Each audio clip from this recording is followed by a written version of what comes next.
ఢిల్లీ సోమవారం దద్దరిల్లునుంది. పార్లమెంట్ వర్షాకాల సమావేశాలు ప్రారంభం కానుండటంతో పాటు దేశంలో పేపర్ లీక్ ఘటనల్ని నిరసిస్తూ కాంగ్రెస్ జనతా పార్టీ పార్లమెంట్ ముట్టడికి పిలుపునివ్వడంతో ఉత్కంఠ నెలకొంది. హస్తినలో ప్రస్తుతం ఉద్రిక్త వాతావరణం నెలకొంది. మరోవైపు ఎలాంటి అవాంఛనీయ ఘటనలు జరగకుండా పోలీసులు భారీ బందోబస్తు ఏర్పాటు చేశారు. సీజేపీ నిరసనల్ని ఎక్కడికక్కడ అడ్డుకునే అవకాశం ఉంది. పార్లమెంట్ వర్షాకాల సమావేశాలు సోమవారం నుంచి ప్రారంభం కానున్నాయి. అధికార విపక్షాలు ఇప్పటికే తమ అస్త్రాలు సిద్ధం చేశాయి. సభ ముందుకు కీలక బిల్లులు తీసుకురానుంది కేంద్ర ప్రభుత్వం. మొత్తం 7 బిల్లులు ప్రవేశపెట్టనున్నట్టు తెలుస్తోంది. ఇందులో డీలిమిటేషన్, మహిళా రిజర్వేషన్ బిల్లులు ఉండే ఛాన్స్ ఉంది. దీంతో సమావేశాలు వాడివేడిగా జరిగే అవకాశాలున్నాయి. పార్లమెంట్ సమావేశాల నేపథ్యంలో కేంద్రం ఆల్ పార్టీ మీటింగ్ నిర్వహించింది.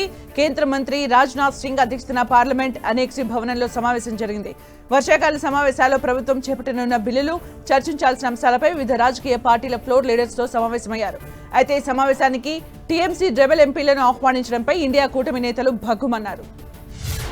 అటు ఆల్ పార్టీ మీటింగ్ నుంచి విపక్ష పార్టీలు వాకౌట్ చేశాయి. టీఎంసీకి చెందిన 20 మంది ఎంపీలకు ప్రత్యేకంగా టేబుల్ కేటాయించడంపై ప్రతిపక్ష నేతలు ఆగ్రహం వ్యక్తం చేశారు. దీనికి నిరసనగా సమావేశం నుంచి బయటకు వెళ్లారు. కొద్దిసేపటి తర్వాత సమావేశంలో పాల్గొన్నారు. లోక్సభ స్పీకర్ ఓం బిర్లా తిరుగుబాటు ఎంపీల కొత్త పార్టీని ఇంకా అధికారికంగా గుర్తించలేదని, అలాంటప్పుడు వారిని ఎలా సమావేశానికి ఆహ్వానిస్తారని ప్రశ్నించారు. ఎన్సీపీఏ అంశానికి నిరసనగా సమావేశాన్ని బహిష్కరించినట్లు టీఎంసీ ఎంపీ మహువా మొయిత్రా తెలిపారు. రెబెల్ ఎంపీలపై దాఖలైన అర్హత పిటిషన్లు ఇంకా పెండింగ్ లోనే ఉన్నాయని, అలాంటప్పుడు 20 మంది రెబెల్ ఎంపీలను అఖిలపక్ష సమావేశానికి ఆహ్వానించడం అభ్యంతరకరమని చెప్పారు. ఈ నిర్ణయానికి నిరసన వ్యక్తం చేస్తూ ఆల్ పార్టీ మీటింగ్ నుంచి వాకౌట్ చేసినట్టు స్పష్టం చేశారు. ఎన్పీసీఐ అంశంపై కేంద్ర మంత్రి కిరణ్ రిజిజు తెలిపారు. 20 మంది లోక్సభ ఎంపీలు పార్లమెంట్లో ప్రత్యేక సీటింగ్ ఏర్పాట్లు చేయాలంటూ లోక్సభ స్పీకర్ కు సంతకాలతో వినతి పత్రాన్ని సమర్పించారని, ఇది నిబంధనలకు అనుగుణంగా ఉందన్నారు. ఈ అంశం స్పీకర్ పరిశీలనలో ఉందన్న కిరణ్ రిజిజు తాము ఆ ఎంపీలను ఎలా మినహాయిస్తామని ప్రశ్నించారు. వారిని ఆల్ పార్టీ మీటింగ్ కు ఆహ్వానించకుండా ఎలా ఉండగలమన్నారు. పార్లమెంట్ సజావుగా సాగాలని ప్రజలు కోరుకుంటున్నట్లు కేంద్ర మంత్రి కిరణ్ రిజిజు తెలిపారు. వివిధ కారణాలతో సభ జరగకుండా అడ్డుకోవడం ప్రజాస్వామ్యానికి మంచిది కాదని అభిప్రాయపడ్డారు. విపక్షాల అభిప్రాయాలు తెలుసుకున్నామని, వారు అడిగే ప్రశ్నలకు సమాధానం ఇస్తామన్నారు. సభకు ఆటంకం కలిగించొద్దని కోరారు కేంద్ర మంత్రి కిరణ్ రిజిజు. ఇక ఢిల్లీలో చలో పార్లమెంట్ కు పిలుపునిచ్చింది కాక్రోచ్ జనతా పార్టీ. కేంద్ర మంత్రి ధర్మేంద్ర ప్రధాన్ రాజీనామా చేయాలని డిమాండ్ చేస్తూ సోమవారం ఆందోళన చేపట్టనుంది. ఇందుకోసం అన్ని ఏర్పాట్లు పూర్తి చేసినట్టు సీజేపీ ప్రతినిధులు తెలిపారు. అయితే నిరసనల్ని కట్టడి చేసేందుకు పోలీసులు కట్టుదిట్టమైన చర్యలు చేపట్టారు. హస్తినలో భారీ బందోబస్తు ఏర్పాటు చేశారు. ఎలాంటి అవాంఛనీయ ఘటనలు జరగకుండా చర్యలు తీసుకుంటున్నారు. పార్లమెంట్ మార్చును సక్సెస్ చేయాలని పర్యావరణ ఉద్యమకారుడు సోనం వాంగ్చుక్ పిలుపునిచ్చారు. తనను హాస్పిటల్లో అక్రమంగా నిర్బంధించారని ఆక్షేపించారు. వైట్ పేపర్ పై వాంగ్చుక్ రాసిన సందేశాలని భార్య గీతాంజలి ఎక్స్ లో పోస్ట్ చేశారు. నిరసన ర్యాలీలో విద్యార్థులు భారీగా పాల్గొనాలని వాంగ్చుక్ కోరారు. తన నిరాహార దీక్ష కాంగ్రెస్ జనతా పార్టీ చేపట్టనున్న పార్లమెంట్ మార్చ్ అన్యాయం నుంచి విముక్తి కోసమే అని స్పష్టం చేశారు. Cockroach Janata Party chief Abhijit Dipke hot comment చేశారు. దీక్ష చేయడం ఎంత కష్టమో తనకు రెండో రోజే అర్థమవుతోందన్నారు. ఇన్ని రోజులుగా దీక్ష చేసిన సోనం వాంగ్చుక్ విద్యార్థులకు సెల్యూట్ చేశారు. పార్లమెంట్ మార్చ్ కోసం ఎనర్జీ సేవ్ చేసుకుంటున్నానని, అందుకే దీక్ష దగ్గరకు వచ్చిన అందరినీ కలవలేకపోతున్నట్లు తెలిపారు అభిజిత్ దీప్కే. సోనం వాంగ్చుక్ హెల్త్ బులెటిన్ మరోసారి విడుదల చేశారు. న్యూఢిల్లీలోని సఫ్దర్జంగ్ హాస్పిటల్ వైద్యులు వాంగ్చుక్ ఆరోగ్యం నిలకడగానే ఉందని తెలిపారు. శరీరంలో ఆక్సిజన్ స్థాయి బాగానే ఉందని తెలిపారు. ఐవీ ఫ్లూయిడ్స్ ఇవ్వాల్సి ఉందని, కానీ తీసుకునేందుకు ఆయన నిరాకరిస్తున్నారని తెలిపారు. సోనం వాంగ్చుక్ ఆరోగ్యం క్షీణించిన నేపథ్యంలో ఆయన హాస్పిటల్ కు తరలించడంపై సరైన నిర్ణయమే అని ఢిల్లీ హైకోర్టు పేర్కొంది. ఇది ఏకపక్షంగా తీసుకున్న నిర్ణయం కాదని సమర్థించింది. దీర్ఘకాలిక నిరాహార దీక్ష వల్ల ఆయన ఆరోగ్యం క్షీణించడంతో ప్రభుత్వానికి హాస్పిటల్ కి తరలించే హక్కు ఉందని స్పష్టం చేసింది. వాంగ్చుక్ ను అక్రమంగా నిర్బంధించారని ఆయన భారీ ఆరోపణను తిరస్కరించింది ఢిల్లీ హైకోర్టు. అటు సోనం వాంగ్చుక్ ను ప్రైవేట్ హాస్పిటల్ కు తరలించాలంటూ అతడి భార్య దాఖలు చేసిన పిటిషన్పై ఢిల్లీ హైకోర్టు కీలక వ్యాఖ్యలు చేసింది. ఆయన ఆరోగ్య పరిస్థితి రీత్యా ప్రభుత్వ నిర్ణయాన్ని యాదృచ్ఛిక చర్యగా చెప్పలేమని తెలిపింది. వాంగ్చుక్ నిర్బంధంలో లేరని, స్వేచ్ఛాయుత పౌరుడే అని స్పష్టం చేసింది. వాంగ్చుక్ శారీరక స్వేచ్ఛ ఉల్లంఘన జరుగుతుందనే వాదనల్ని తిరస్కరించింది. పార్లమెంట్ సమావేశాలు సీజేపీ మార్చ్ కార్యక్రమంలో ఢిల్లీ పోలీసులు అలర్ట్ అయ్యారు. సెంట్రల్ ఢిల్లీ ప్రాంతంలో అదనపు పోలీస్ బలగాలను మోహరించారు. కీలక ప్రాంతాల్లో భారీకేడ్లను ఏర్పాటు చేయడంతో పాటు వాహనాల తనిఖీలను విస్తృతం చేశారు. ఇటు చలో పార్లమెంట్ ర్యాలీకి కాక్రోచ్ జనతా పార్టీ ఎలాంటి అనుమతి తీసుకోలేదంటున్న ఢిల్లీ పోలీసులు హై సెక్యూరిటీ జోన్ వైపు ర్యాలీని అనుమతించబోమని స్పష్టం చేశారు. కాంగ్రెస్ నేతలకు సీఎం రేవంత్ రెడ్డి వార్నింగ్ ఇచ్చారు.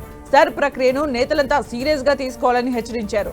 సర్ ప్రక్రియపై జూమ్ మీటింగ్ నిర్వహించిన సీఎం రేవంత్ రెడ్డి ఎస్ఐఆర్ గడువును పొడిగించారని, దీన్ని ఒక అవకాశంగా తీసుకోవాలని సూచించారు. 119 నియోజకవర్గాల్లో కాంగ్రెస్ పార్టీ ఆధ్వర్యంలో ఎస్ఐఆర్ పై 489 సమావేశాలు జరిగాయన్నారు. బాగా వెనుకబడిన నియోజకవర్గాల్లో ఇప్పటికైనా స్పందించాలని ఆదేశించారు. ఎంపీలు పార్లమెంట్ సమావేశాల్లో ఉన్నప్పటికీ సర్పై ఎప్పటికప్పుడు సమీక్షలు జరపాలన్నారు సీఎం రేవంత్ రెడ్డి. ఇన్ఛార్జిగా వ్యవహరిస్తున్న చోట ఎంపీలు పనిచేయకపోతే కఠినంగా వ్యవహరిస్తామని హెచ్చరించారు. పార్టీ పరంగా ఎస్ఐఆర్ ఇన్ఛార్జిగా ఉన్నవారు ఎప్పటికప్పుడు సమన్వయం చేసుకోవాలన్న సీఎం రేవంత్ ఎమ్మెల్యేలు, నియోజకవర్గ ఇన్ఛార్జీలు, చైర్మన్లు, బిఎల్ఏల రిపోర్టులను పరిశీలించాలని సూచించారు. పదవుల కోసం గాంధీ భవన్ కు రావద్దని నేతలకు సూచించారు సీఎం రేవంత్ రెడ్డి. సోమవారం నుంచి ఆగస్టు 3 వరకు గాంధీ భవన్ వైపు చూడొద్దన్నారు. కొందరు నేతలు హైదరాబాద్ లో కూర్చుని పనిచేయట్లేదని అసహనం వ్యక్తం చేశారు. గాంధీ భవన్ కు వచ్చే వారికి అపార్ట్మెంట్లు ఇవ్వొద్దని అక్కడి అధికారులు, నేతలకు ఆదేశాలు ఇచ్చారు CM Revanth Reddy. BRS working president KTR కు మంత్రి శ్రీధర్ బాబు మరో స్ట్రాంగ్ కౌంటర్ ఇచ్చారు. నిరుద్యోగ యువతను రాజకీయ ప్రయోజనాల కోసం కేటీఆర్ రెచ్చగొడుతున్నారని మండిపడ్డారు. 10 ఏళ్ల బీఆర్ఎస్ హయాంలో గ్రూప్ 1 పరీక్షలను ఎందుకు సక్రమంగా నిర్వహించలేకపోయారో కేటీఆర్ సమాధానం చెప్పాలన్నారు. నిరుద్యోగుల జీవితాలతో ఆటలాడినందుకు ముందుగా బీఆర్ఎస్ నేతలు యువతకు క్షమాపణ చెప్పాలని డిమాండ్ చేశారు. బీఆర్ఎస్ నిర్వహించింది యువ సంగ్రామ సదస్సు కాదని, యువతను రెచ్చగొట్టే సభ అని ప్రభుత్వ విప్ ఆది శ్రీనివాస్ అన్నారు. పింక్ పేడ ఆర్టిస్టులను తీసుకొచ్చి సదస్సును నింపేశారని ఎద్దేవా చేశారు. మళ్లీ అధికారంలోకి రావాలనే ఆలోచనతో విష బీజాలను నాటే ప్రయత్నం చేస్తున్నారని మండిపడ్డారు. తమ ప్రభుత్వం ఎలాంటి పేపర్ లీకులు లేకుండా 70,000 ఉద్యోగాలు భర్తీ చేసిందని తెలిపారు. కాంగ్రెస్ సర్కార్పై మాజీ మంత్రి హరీష్ రావు ఫైర్ అయ్యారు. సాగునీళ్లు ఇవ్వకుండా రైతులను నట్టేట ముంచుతున్నారని ఆరోపించారు. కాళేశ్వరం ప్రాజెక్టు వద్ద మోటార్లు ఆన్ చేసి రైతన్నకు సాగునీరు ఇవ్వాలని డిమాండ్ చేశారు. కేసీఆర్ ను తిడితే నీళ్లు రావని, మోటార్లు ఆన్ చేస్తే వస్తాయని చురకలంటించారు. రాజకీయ కోసం లక్షలాది మంది రైతుల ఉసురు పోసుకోవద్దంటూ ప్రభుత్వానికి హితవు పలికారు. బీఆర్ఎస్ కాంగ్రెస్ పై హాట్ కామెంట్ చేశారు బీజేపీ నేత ఏలేటి మహేశ్వర్ రెడ్డి. కేటీఆర్, రేవంత్ రెడ్డి మధ్య చీకటి ఒప్పందం ఉందని ఆరోపించారు. నిరుద్యోగుల విషయంలో 2 పార్టీలు కలిసి డ్రామాలాడుతున్నాయని విమర్శించారు. బీఆర్ఎస్ ది అధికార దాహం అయితే కాంగ్రెస్ ది ధనదాహం అన్నారు. గతంలో బీఆర్ఎస్ ప్రభుత్వం 8 లక్షల కోట్ల అప్పు చేస్తే కాంగ్రెస్ 2.5 ఏళ్లలో 4 లక్షల కోట్ల అప్పు చేసిందని విమర్శించారు. కేంద్ర మంత్రి బండి సంజయ్ ఈటెల రాజేందర్ తో మీటింగ్ రొటీన్ అన్నారు తెలంగాణ బీజేపీ ఇన్ఛార్జ్ అభయ్ పాటిల్. ఇందులో ఎలాంటి చర్చ జరగలేదన్నారు. ఎంపీ లక్ష్మణ్ ఇంట్లో అందరం కలిసి భోజనం చేసినట్టు తెలిపారు.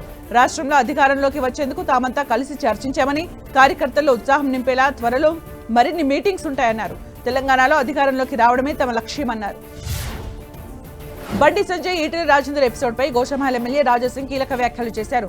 ఇద్దరి మధ్య సయోధ్య కుదిర్చారు, కానీ తెలంగాణ బీజేపీలో ఇంకా చాలా మంది సీనియర్ల పరిస్థితి ఏంటని ప్రశ్నించారు. వచ్చే కార్పొరేషన్ ఎన్నికల్లో 3 సీట్లు గెలుస్తామని ధీమాగా చెబుతున్న బీజేపీ ఒక్క స్థానంలోనైనా విజయం సాధిస్తుందా అని ప్రశ్నించారు. గ్రౌండ్ లెవెల్లో బీజేపీ పరిస్థితి వేరేలా ఉందన్నారు రాజాసింగ్. ఆర్థిక సంఘం నిధుల్ని రాష్ట్ర ప్రభుత్వం మళ్లిస్తోందంటూ కేంద్ర మంత్రి బండి సంజయ్ ఆరోపించారు. కేంద్ర పంచాయతీరాజ్ శాఖ మంత్రి లలన్ సింగ్ కు బండి సంజయ్ లేఖ రాశారు. నిర్దేశిత లక్ష్యాలకు విరుద్ధంగా ఆర్థిక సంఘం నిధులు ఖర్చు చేస్తున్నారని ఆరోపించారు. కరెంటు, డీజిల్ బిల్లులు, శానిటేషన్ సిబ్బంది జీతాలతో పాటు ట్రాక్టర్ ఈఎంఐలకు నిధులు మళ్లిస్తున్నారని లేఖలో పేర్కొన్నారు.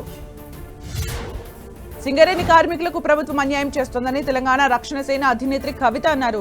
వారికి భరోసా ఇవ్వాలనే ఉద్దేశం ప్రభుత్వానికి లేదని విమర్శించారు. కాంట్రాక్టర్ల నుంచి వచ్చే కమిషన్లకు సీఎం, డిప్యూటీ సీఎం కక్కుర్తిపడి సింగరేణి సంస్థను నిర్వీర్యం చేయాలని చూసేందుకు ప్రయత్నిస్తున్నారని ఆరోపించారు.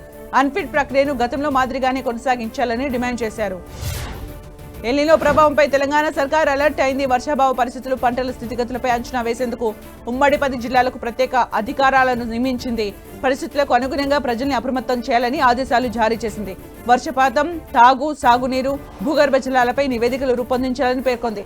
జిల్లాలో శాఖల వారీగా సమీక్షలు నిర్వహించాలని తెలిపింది. తెలంగాణలో ఎల్నినో ప్రభావంపై మంత్రి తుమ్మల నాగేశ్వరరావు కీలక వ్యాఖ్యలు చేశారు. కరీంనగర్ జిల్లాలో నిర్వహించిన సమీక్ష సమావేశంలో పాల్గొన్న ఆయన ఎల్నినో కారణంగా సాగు, తాగునీటి అవసరాలకు ఇబ్బందులు ఎదురయ్యే అవకాశం ఉందని హెచ్చరించారు. ప్రాజెక్టులో నీటి నిల్వల్ని దృష్టిలో ఉంచుకుంటే సాగునీటికి యథేచ్ఛగా విడుదల చేసే పరిస్థితి లేదన్నారు. రైతులు ఆరుతడి పంటలు సాగు చేయాలని సూచించారు మంత్రి తుమ్మల. ఎల్నినో పరిస్థితుల దృష్ట్యా రైతులు అప్రమత్తంగా ఉండాలని మంత్రి సీతక్క విజ్ఞప్తి చేశారు. ప్రత్యామ్నాయ పంటలు వేయాలని, మెట్ట వ్యవసాయం చేయాలని సూచించారు. భూగర్భ జలాలు తగ్గుతుండటంతో తాగునీటికే మొదటి ప్రాధాన్యత ఇవ్వాలన్నారు. తమ ప్రభుత్వం రైతు సంక్షేమానికి కట్టుబడి ఉందన్న మంత్రి సీతక్క సోమవారం జలసిరి కార్యక్రమం ప్రారంభమవుతుందని తెలిపారు. తెలంగాణలో వర్షాలు కురవాలని మంత్రి అడ్లూరి లక్ష్మణ్ పూజలు చేశారు. ధర్మపురి లక్ష్మీ నరసింహస్వామి క్షేత్రంలోని శ్రీ రామలింగేశ్వర స్వామి ఆలయంలో వరుణ యాగం నిర్వహించారు. వర్షాలు కురిసి ప్రజలు సుభిక్షంగా ఉండాలని ఆకాంక్షించారు. వాతావరణ పరిస్థితుల్లో వచ్చిన మార్పుల కారణంగా రైతులు ఆందోళన చెందుతున్నారని, సకాలంలో వర్షాలు కురవాలని వేడుకున్నారు మంత్రి అడ్లూరి. భద్రాచలం ఆలయం అభివృద్ధి పనుల్ని నిర్దేశిత గడువులోగా పూర్తి చేయాలని అధికారుల్ని మంత్రి పొంగులేటి శ్రీనివాసరెడ్డి ఆదేశించారు. శ్రీ సీతారామచంద్ర స్వామి దేవస్థానంలో జరుగుతున్న అభివృద్ధి పనుల్ని పరిశీలించిన మంత్రి పొంగులేటి అధికారులతో సమీక్ష చేశారు. పనుల నాణ్యత విషయంలో ఎక్కడా రాజీ పడొద్దని సూచించారు. త్వరగా పనులు పూర్తి చేయాలన్నారు. రంగారెడ్డి జిల్లా బహదూర్గూడ భూ వివాదంలో రైతులపై కేసు నమోదైంది. శంషాబాద్ పోలీస్ స్టేషన్లో పోలీసులు ఎఫ్ఐఆర్ నమోదు చేశారు. మహిళా ఎస్ఐ వనజ ఇచ్చిన ఫిర్యాదుతో కేసు పెట్టారు. ప్రభుత్వ భూమికి రక్షణ కల్పిస్తున్న పోలీసులపై దాడులు చేశారని ఫిర్యాదులో పేర్కొన్నారు. కుర్చీలు, రాళ్లు విసరడంతో పాటు కళ్లల్లో కారం చల్లి విధులకు ఆటంకం కలిగించారన్నారు. దీంతో 8 మందిపై కేసు నమోదైంది. అటు బహదూర్గూడ భూ వ్యవహారంలో మరో ట్విస్ట్ చోటు చేసుకుంది. రైతులకు మద్దతుగా ఆందోళన చేపట్టిన పలువురు నాయకులపైన పోలీసులు కేసు నమోదు చేశారు. బీఆర్ఎస్, బీజేపీ నాయకులతో పాటు మొత్తం 36 మందిపైన కేసు పెట్టారు. పటోళ్ల కార్తిక్ రెడ్డి, పంతంగి భూపాల్ గౌడ్, సేవెళ్ల మహేందర్, ప్రదీప్ రెడ్డి వంటి నాయకులపై కేసు ఫైల్ చేశారు. పలువురు మహిళా రైతులపైన కేసు నమోదు చేశారు పోలీసులు. బహదూర్గూడ రైతుల్ని మాజీ మంత్రి సబితా ఇంద్రారెడ్డి పరామర్శించారు. రైతులతో చర్చించి సమస్యను పరిష్కరించాలని డిమాండ్ చేశారు. ప్రశ్నించిన వాళ్లపై అక్రమ కేసులు పెట్టి అరెస్టు చేస్తున్నారని, ఎవరూ భయపడాల్సిన అవసరం లేదన్నారు. బహదూర్గూడ రైతులకు బీఆర్ఎస్ అండగా ఉంటుందని తెలిపారు. బుల్లెట్ ట్రైన్ ప్రాజెక్టు కోసం పేదల భూముల్ని తీసుకుంటే చూస్తూ ఊరుకోబోమన్నారు మాజీ మంత్రి సబిత. రంగారెడ్డి జిల్లా బహదూర్గూడ భూముల వ్యవహారంపై Rajendranagar MLA Prakash Goud hot comment చేశారు. రైతులకు పట్టాలు ఇవ్వాలంటూ గతంలో కేటీఆర్ ను కోరినా పట్టించుకోలేదన్నారు. ప్రభుత్వ భూమి కావడంతో ఇవ్వడం కుదరదన్నారని తెలిపారు. ఇప్పుడు మాట మార్చారని ఆరోపించారు. 15 ఏళ్లు మంత్రిగా పనిచేసిన సబితా ఇంద్రారెడ్డి ఈ సమస్యను పరిష్కరించకుండా ఇప్పుడు ప్రభుత్వంపై విమర్శలు చేస్తున్నారని మండిపడ్డారు. టీపీసీసీ చీఫ్ మహేష్ కుమార్ గౌడ్ కు యాదగిరిగుట్ట బోర్డు మెంబర్ ఈశ్వరమ్మ లేఖ రాశారు. తనపై అనుచిత వ్యాఖ్యలు చేసిన శివచరణ్ రెడ్డిపై చర్యలు తీసుకోవాలంటూ 24 పేజీల ఫిర్యాదు అందించారు. శివచరణ్ రెడ్డితో పాటు ఆయన తండ్రి ప్రభాకర్ రెడ్డిపై చర్యలు తీసుకోకపోవడంతో బీసీ సంఘాల నుంచి ఒత్తిడి వస్తోందని పేర్కొన్నారు. శివచరణ్ పై చర్యలు తీసుకోకుండా గన్మెన్ ని కేటాయించారని ఆవేదన వ్యక్తం చేశారు. గోల్కొండ బోనాలు అంగరంగ వైభవంగా జరుగుతున్నాయి. తెలుగు రాష్ట్రాల నుంచి పెద్ద సంఖ్యలో భక్తులు అమ్మవారిని దర్శించుకుంటున్నారు. భక్తి శ్రద్ధలతో అమ్మవారికి బోనాలు సమర్పించారు ఏలూరు వాసులు. గత 14 ఏళ్లుగా ఇంటి దగ్గరే బోనాలు సమర్పిస్తున్నామని, అమ్మవారు కలలో చెప్పడంతో తొలిసారి వచ్చామని తెలిపారు. హరిబౌలిలోని బంగారు మైసమ్మ దేవాలయానికి జోడు బోనాలను సమర్పించనున్నట్టు శ్రీ మహంకాళి బోనాల ఉత్సవాల ఊరేగింపు కమిటీ చైర్మన్ మల్యాల మధుసూదన్ యాదవ్ తెలిపారు. మురాద్ మహల్లోని తన నివాసం నుంచి బాజా భజంత్రీల మధ్య జోగినీలు, అవిక, మైథిలి బంగారు, వెండి పాత్రల్లో బోనాలు సామూహిక ఊరేగింపుగా తీసుకెళ్లి మైసమ్మకు సమర్పించారు. మెదక్లోని ఏడుపాయల పుణ్యక్షేత్రంలో ఆషాఢ మాసం తొలి ఆదివారం సందర్భంగా అమ్మవారు శాకంబరిదేవి అవతారంలో భక్తులకు దర్శనమిచ్చారు. ఆలయ అర్చకులు అమ్మవారికి ప్రత్యేక అభిషేకాలు, అర్చనలు నిర్వహించారు. వివిధ రకాల కూరగాయలు, ఆకుకూరలు, పండ్లతో విశేషంగా అలంకరించి శాకంబరిదేవి రూపంలో కొలువు తీర్చారు. ఈ ప్రత్యేక అలంకరణ భక్తులను విశేషంగా ఆకట్టుకుంది. గిరిపుత్రులకు ఇచ్చిన మాటను నిలబెట్టుకున్నారు AP deputy CM Pawan Kalyan. Alluri Sitaramaraju జిల్లా బళ్లగరు పర్యటనలో భాగంగా గిరిజనులకు ఇచ్చిన హామీలు నెరవేర్చారు. బళ్లగరువు, వెలగపాడు, కొలపర్తి గ్రామాల్లో 3 అంగన్వాడీ భవనాలు, పాఠశాల భవనం పునరుద్ధరణ, తాగునీటి కోసం బోర్లు, సీసీ రోడ్లు వంటి అభివృద్ధి కార్యక్రమాలను పూర్తి చేశారు. కూటమి ప్రభుత్వం రైతులు, ప్రజలకు ఉపయోగపడేలా సాగునీటి వ్యవస్థను బలోపేతం చేస్తోందని మంత్రి సంధ్యారాణి తెలిపారు. సాగునీటి ప్రాజెక్టుల్ని నిరంతరం పర్యవేక్షిస్తుందన్నారు. విజయనగరం జిల్లా మెంటాడ మండలంలోని ఆంధ్ర జలాశయం నుంచి ఖరీఫ్ సీజన్ కు అవసరమైన సాగునీటిని విడుదల చేశారు. జలాశయం కాలువల నిర్వహణకు ప్రభుత్వం అవసరమైన నిధులు మంజూరు చేస్తుందని చెప్పారు. కూటమి ప్రభుత్వంపై వైసీపీ అధినేత జగన్ ఫైర్ అయ్యారు. రాష్ట్ర భవిష్యత్తుకు అత్యంత కీలకమైన రామాయపట్నం పోర్టును పెద్దల జోబులు నింపేందుకు భారీ స్కామ్ గా మార్చారని ఆరోపించారు. ఖజానాకు వేల కోట్ల రూపాయల నష్టం కలిగించేందుకు సిద్ధమయ్యారని విమర్శించారు. ఎంతో కష్టపడి పోర్టులకు రూపు తీసుకొస్తే టీడీపీ ప్రభుత్వం అప్పనంగా ప్రైవేట్ పరం చేసేందుకు కుట్ర పన్నుతోందని ఆరోపించారు. విశాఖలో బోట్ బోల్తా పడి గల్లంతైన మత్స్యకార కుటుంబాలకు వైసీపీ ఆర్థిక సాయం అందజేసింది. ఒక్కో కుటుంబానికి 7 లక్షల చొప్పున చెక్కులు ఇచ్చారు. ఇటీవల బాధితుల్ని పరామర్శించిన వైసీపీ అధినేత జగన్ వారికి ఆర్థిక సాయం అందిస్తామని హామీ ఇచ్చారు. జగన్ ఆదేశాలతో విశాఖ జిల్లా వైసీపీ అధ్యక్షుడు కేకే రాజు, మాజీ మంత్రి గుడివాడ అమర్నాథ్ బాధిత కుటుంబాలకు చెక్కులు పంపిణీ చేశారు. మత్స్యకార కుటుంబాలకు అండగా ఉంటామని మాజీ మంత్రి అమర్నాథ్ తెలిపారు. బాధిత కుటుంబాలకు అండగా నిలవాల్సిన ప్రభుత్వం స్పందించలేదని విమర్శించారు. విపత్తు నిర్వహణ శాఖ చూసే మంత్రి కనీసం బాధిత కుటుంబాలను పరామర్శించలేదన్నారు.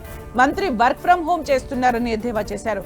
తమ ప్రభుత్వం మళ్లీ అధికారంలోకి వస్తోందని ఇచ్చిన మాట ప్రకారం బాధితులను ఆదుకుంటామన్నారు. YCP MP YV Subba Reddy hot comment చేశారు. మావిగన్ అనేది కొత్త ప్రతిపాదన కాదన్నారు. గత ప్రభుత్వంలోనే జగన్ ప్రతిపాదించారని స్పష్టం చేశారు. ఈ ప్రాజెక్టు సిఆర్డీఏ పరిధిలోకి వస్తుందని పేర్కొన్నారు. ప్రస్తుతం అమరావతిలో భారీగా పెట్టుబడులు పెడుతూ ప్రభుత్వం ప్రజాధనాన్ని దుర్వినియోగం చేస్తోందని ఆరోపించారు సుబ్బారెడ్డి. దీనికి ప్రత్యామ్నాయంగా మావిగన్ ప్రాజెక్టును తాము ప్రతిపాదించామని తెలిపారు. తిరుమలలో వసతి గదుల కోసం ఎదుర్కొంటున్న ఇబ్బందులకు టీటీడీ చెక్ పెట్టింది. గదుల కోసం సిఆర్ఓ ఆఫీస్ దగ్గర గంటల తరబడి నిరీక్షించాల్సిన అవసరం లేకుండా చర్యలు తీసుకుంది. ఆధునికత సాంకేతికతతో కూడిన నూతన విధానాన్ని అమల్లోకి తెచ్చింది. ఉప విచారణ కార్యాలయాల ద్వారా భక్తులకు వేగంగా గదులు కేటాయించనున్నారు. శ్రీకాకుళం జిల్లాలో ఎల్నినో ప్రభావంతో రైతులు తీవ్ర ఇబ్బందులు పడుతున్నారు. వర్షాలు లేకపోవడంతో నారుమడులు ఎండిపోతున్నాయి. విత్తనాలు జల్లిన వరి పొలాలు నీళ్లు లేక మాడిపోతున్నాయి. చుక్క నీరు లేక పొలాలు బీటలు వాడుతుండటంతో రైతులు ట్యాంకర్లను పెట్టి నారుమడుల్ని తడుపుకుంటున్న పరిస్థితి ఏర్పడింది. జమ్మూ కాశ్మీర్లో భారీ వర్షాలకు చీనాబ్ నది ఉధృతంగా ప్రవహిస్తోంది. భారీగా వరద వచ్చి చేరుతుండటంతో సలాల్ డ్యాం గేట్లు ఎత్తి నీటిని దిగువకు విడుదల చేస్తున్నారు. డ్యాం నుంచి చినాబ్ నది పరవలు తొక్కుతూ దిగువకు ప్రవహిస్తుంది. నది పరివాహక ప్రాంతాల ప్రజలు అప్రమత్తంగా ఉండాలని అధికారులు హెచ్చరికలు జారీ చేశారు. అటు మంత్రి సీతక్క విజ్ఞప్తితో మనబోతులగూడెం ఘటనపై సమగ్ర నివేదికను సమర్పించాలని అటవీ శాఖ ఉన్నతాధికారులకు మంత్రి కొండా సురేఖ ఆదేశాలు ఇచ్చారు. రాష్ట్ర ప్రభుత్వం అడవుల పరిరక్షణతో పాటు గిరిజనుల హక్కులు, సంక్షేమం, జీవనోపాధి సంరక్షణకు సమాన ప్రాధాన్యతనిస్తుందని స్పష్టం చేశారు. హైదరాబాద్లోని జాతీయ పోలీస్ అకాడమీలో లైంగిక వేధింపులు కలకలం రేపుతున్నాయి. ట్రైనీ ఐపీఎస్ ఉదయ్ కృష్ణారెడ్డిపై లైంగిక వేధింపుల ఆరోపణలు వచ్చాయి. అసభ్యకర మెసేజ్లు పంపించడంతో పాటు బూతులు తిడుతున్నారని బాధితురాలు ఆరోపించారు.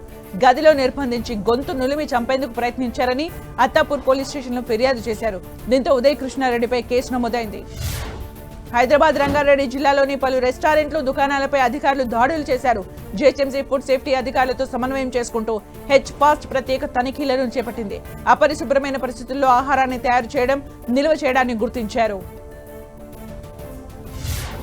కర్నూలులో గడువు ముగిసిన కూల్ డ్రింక్స్ విక్రయిస్తున్న ఓ సోడా సెంటర్ పై అధికారులు చర్యలు తీసుకున్నారు. ఈశ్వర్ సోడా సెంటర్ లో ఫుడ్ సేఫ్టీ అధికారులు సోదాలు నిర్వహించారు. గత నెలలో ఒక వినియోగదారుడు ఇచ్చిన ఫిర్యాదు ఆధారంగా తనిఖీలు జరిపారు. షాప్ లో గడువు ముగిసిన కూల్ డ్రింక్లను గుర్తించి వాటిని సీజ్ చేశారు. జగిత్యాల జిల్లా మెట్పల్లిలోని ఓ రెస్టారెంట్ లో బిర్యానీలో ప్లాస్టిక్ కవర్ రావడం కలకలం రేపింది. మెట్పల్లికి చెందిన కరుణాకర్ తన ఫ్యామిలీతో కలిసి బిర్యానీ తినడానికి రెస్టారెంట్ కు వెళ్లారు. బిర్యానీ ఆర్డర్ చేసి తింటుండగా అతడి కుమారుడి ప్లేట్ లో ప్లాస్టిక్ కవర్ కనిపించింది. హోటల్ యాజమాన్య వివరణ కోరగా నిర్లక్ష్యంగా సమాధానమిచ్చారని ఆరోపించారు. దేశీయ రక్షణ విమాన తయారీ రంగాల్లో భారత్ మరో మైలురాయిని చేరుకుంది. తొలి స్వదేశీ ఎయిర్బస్ C-295 వ్యూహాత్మక సైనిక రవాణా విమానాన్ని కేంద్ర మంత్రి రామ్మోహన్ నాయుడు రివీల్ చేశారు. గుజరాత్ వడోదరలోని టాటా అడ్వాన్స్డ్ సిస్టమ్స్ లిమిటెడ్ తయారీ కేంద్రాన్ని సందర్శించిన ఆయన Atma Nirbhar Bharat, make in India కార్యక్రమాలకు ఈ ప్రాజెక్టు ప్రతీకగా నిలుస్తుందని చెప్పారు.